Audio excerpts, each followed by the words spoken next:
Apple 尋晚咧就靜雞雞 update 咗佢哋嘅 Mac Mini 啦、Studio 系列，咁千祈唔好以為呢條又係電腦評測片，你睇到最後先，我話俾你知究竟係啲咩嘢嚟。嗰啲咩 M6 啊、M5 Pro 啊、Max 啊、Ultra 呢啲，通通都唔重要。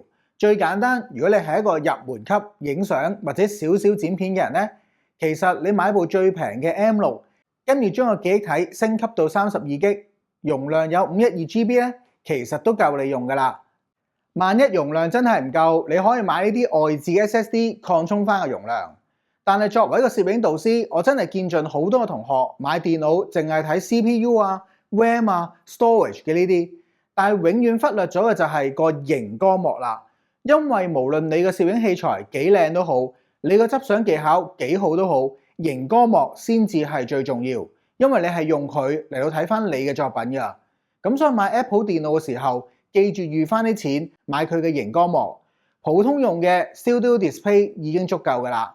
你想玩專業啲，經常睇 HDR 嘅，就好似我咁樣買 Studio Display XDR。咁所以着眼點千祈唔好擺喺電腦度。記住電腦慢唔緊要，熒光幕先至係睇你嘅作品最重要嘅地方。